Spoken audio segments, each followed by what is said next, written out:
All the world's a stage, literally, for the astounding dancers you're about to meet.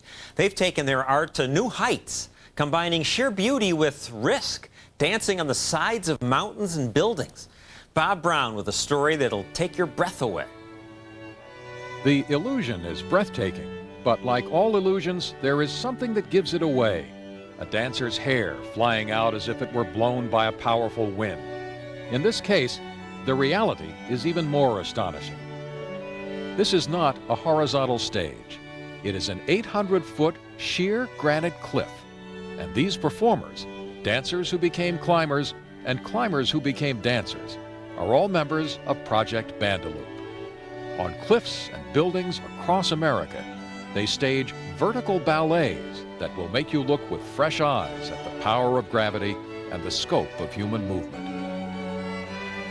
The beauty of it is that you're not limited to the ground, that you're vertical, that your stage can be anywhere. Yeah, there are things that just boggle the rational mind when you're down there. I mean, you look up and your rope starts to look like dental floss. Project Bandaloop, the creation of a 37-year-old San Francisco dancer and choreographer named Amelia Rudolph. Her inspiration was this park, Yosemite, where she did her first rock climbing in 1989. But it was really another couple of years before I started thinking about, got good enough as a climber in a way, and got into the climbing world and saw other climbers enough to realize that climbing itself, when done at a high level, is dance. But just the climbing is like... What are the similarities? Fluidity, efficiency of movement, flexibility, balance, the continuity of the way all those things move together. Now, what is your mind saying to your body, and what is your body saying to your mind when you're making a movement like that, or like the movements you're going to make up there? Well, I'll tell you, I mean, I guess it's as close to a feeling of flying as I'll probably ever have. My body is like, yes, let's go. But my mind is like, oh my God, you're going over a 350-foot drop. This isn't right, this isn't right.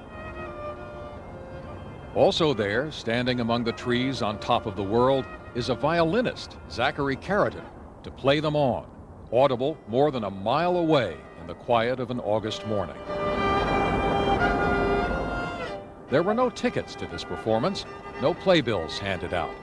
We had to hike more than 5 hours into Yosemite National Park to see it. And we have no idea how many other campers, only a few at best, scattered in the wilderness, might have looked up at the right moment to see the event playing out on this granite dome. We like to think that we're doing it for the birds as well, but of course we know that they're really indifferent to us.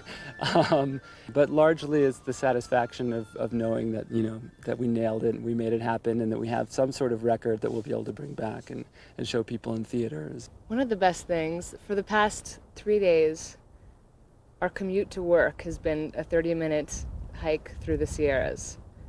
And I mean, who could ask for anything better than that? In the San Francisco area, where commuters move more slowly than climbers on some days, Amelia Rudolph formed Project Bandaloop in 1991. She brought together dancers and climbers in this vast indoor climbing gym called City Rock. The founder of the gym was a man who'd been climbing in Yosemite since the age of 10 and who was recruited to become one of the dancers. Peter Mayfield quickly sensed what the transition would be like. And the goal was different. Instead of just getting to the top of the wall, with Bandaloop, you're moving on a wall and trying to express yourself through your movement on a wall.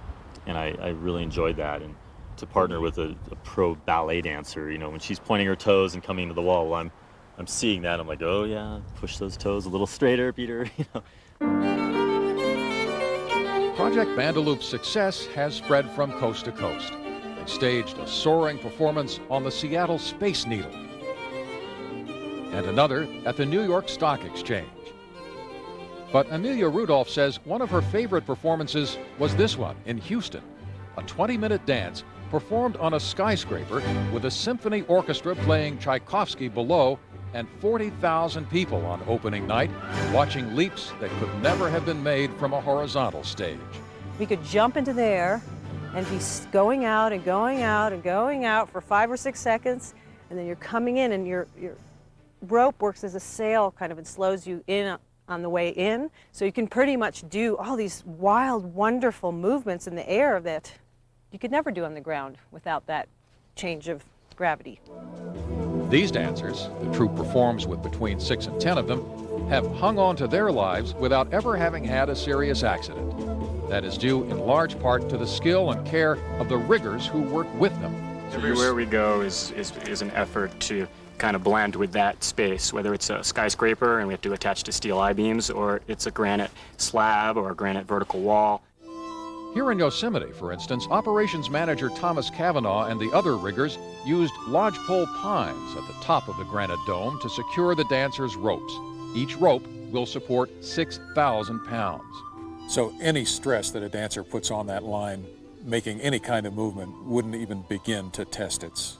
There are factors that can change that, factors like sharp rock or things out of our control, and that's why we have so many people on the job watching, to make sure that another element, whether it be storm or sharp rock or a movement that's new, doesn't enter in.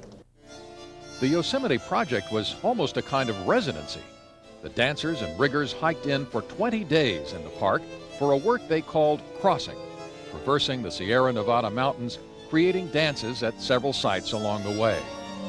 They say it is about celebrating nature and protecting it, and they hoped to draw attention to issues involving the Yosemite watershed.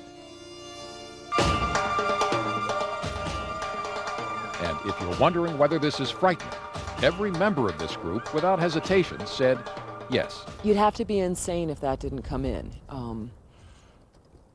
Whether it's a building or a place like this, or even in a theater, the first time gets a little gripping. I still have to, face some fear and swallow that down. We did a move today called the bug, where we're upside down with the rope going between our legs back up, facing straight down to the ground, and you don't really do that as a climber.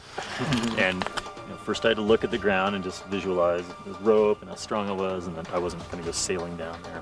And then I was able to dance and be a bug. But I think fear is healthy. I really, I don't believe in the no fear mentality. I think fear is a way of that we tell ourselves that we love our life. Every dance troupe has a season, but for this one, the word takes on an entirely different meaning. When a midsummer wind blows across their stage, and part of their mission, after all the rigging and rehearsals, is to capture the spirit of a moment they cannot predict. Then you just, you go upside down and you have the most amazing view in the world. And it fills you with a sense of like wanting to perform more than just being in a theater where there's the audience there. It could be thought of as spectacle, but I think it's more, and it is spectacular, but I think it's much more.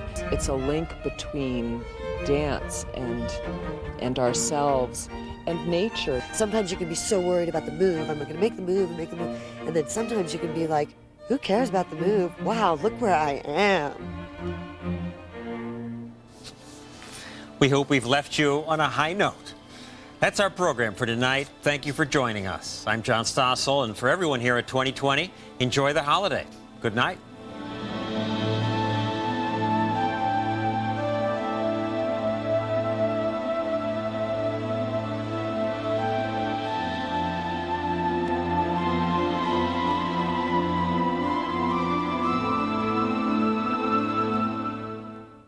This has been a presentation of ABC News. More Americans get their news from ABC News than from any other source.